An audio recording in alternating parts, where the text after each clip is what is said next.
Dr. Christine Blasey Ford has indicated that she intends to appear before the Senate Judiciary Committee, setting the stage for a dramatic day on Capitol Hill.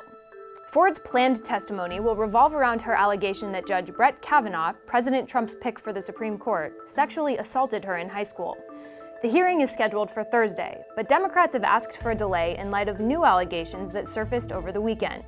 For now, Republicans aren't granting them that delay. So how did this allegation, which Judge Kavanaugh strongly denies, come up at the 11th hour? Here's what we know. On July 6th, when it was apparent that Kavanaugh was on President Trump's shortlist of Supreme Court nominees, Ford contacted her California Congresswoman Anna Eshoo. At the time, she wanted complete confidentiality. She also left a tip for the Washington Post. Days later, on July 9th, President Trump made his announcement. I will nominate Judge Brett Kavanaugh to the United States Supreme Court. After meeting with Congresswoman Eshoo on July 20th, Dr. Ford sent a letter to California Senator Dianne Feinstein on July 30th, still wanting her identity to remain confidential. As the Wall Street Journal reported, Feinstein's aides then approached the Senate Ethics Committee about hiring an independent outside counsel to review the allegation. But there was an issue. Taking that step would have violated Dr. Ford's wish to remain anonymous.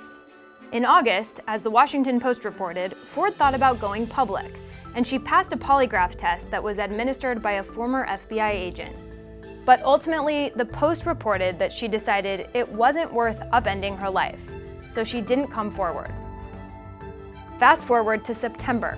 After a week of contentious Senate hearings, Kavanaugh looked like he would sail through the confirmation vote. But days after the hearings concluded, on September 12th, Feinstein met with Democrats about the letter, and The Intercept reported that Feinstein was withholding a document from the Senate Judiciary Committee.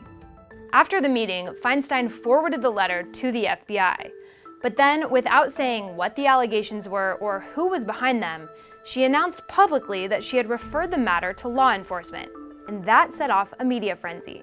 Senator Dianne Feinstein put out a cryptic statement today. It is pretty stunning. The shape of this story could be dramatically different tomorrow. 4 days later, on September 16th, Dr. Ford came forward and made her identity public in a story by the Washington Post.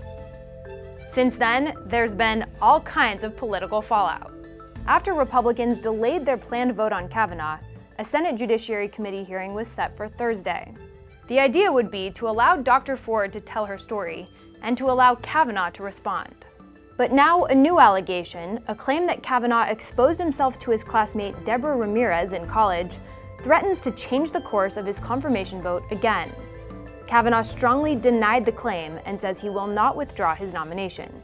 For now, only one thing is certain.